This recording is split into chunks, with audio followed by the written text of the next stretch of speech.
Now that's the face of a former drug enforcement officer who is now pled guilty for lying about a drug bust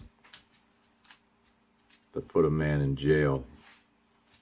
The man stayed in jail while his father was dying, and his father died while he was in jail. They wouldn't even let him out to go see him.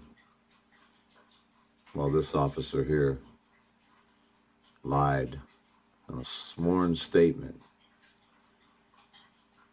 Here's his story. And this is how it works in this day and age. Another veteran New York lawman admitted Friday that he lied to a grand jury about a cocaine bust that sent a Bronx man to jail. He sat in there 4 months. Fogarty, a Yonkers police detective, a veteran officer at that, he agreed to a conditional discharge that required he retire from the law enforcement. He pleaded guilty to one misdemeanor count of perjury. So another sweetheart deal on the expense of the taxpayers. But this longtime officer had been assigned to a U.S. Drug Enforcement Administration task force in 2018 when he and other officers searched the home of Calvin Powell. The search warrant allowed officers to search the first 2 floors, but not the 3rd floor, because he lived in the 1st floor with his family and rented the top 2 floors.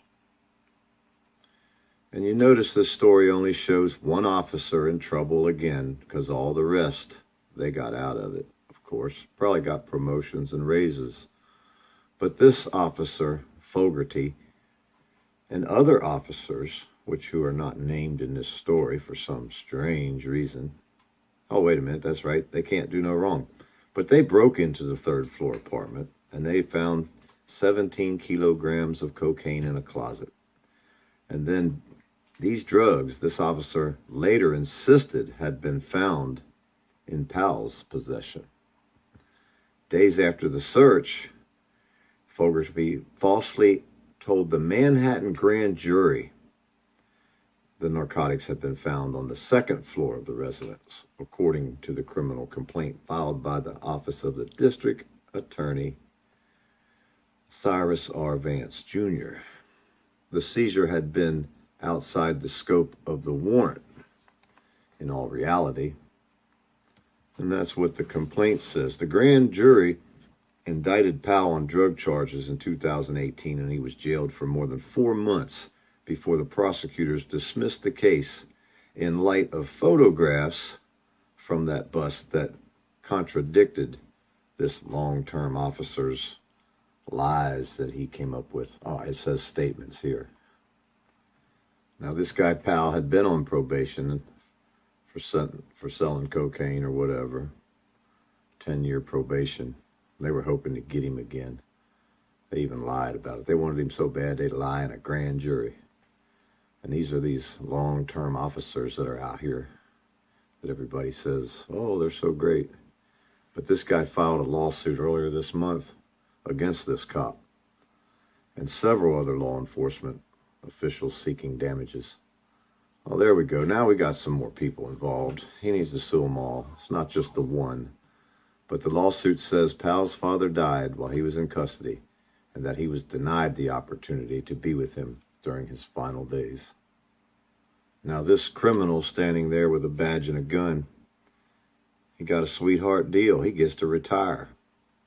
He gets a check every month for the rest of his life on the taxpayer's dollar. So even when the drug task force lying police officer lies in front of the grand jury and he pleads guilty, he still doesn't have to face the music. He gets out with a slap on the wrist, just like most of them. So this officer, Fogarty, a Yonkers police detective, he agreed to it. So they had to offer it to him, and then he had to agree to it. But he agreed to the conditional discharge that required he retire from law enforcement. Retiring means getting paid by the taxpayers after he tried to destroy a man's life, tried to get the man thrown in prison probably for the rest of his life. And all he has to do is retire. Another face of evil. Another proof that they never have to face the charges that they're caught doing.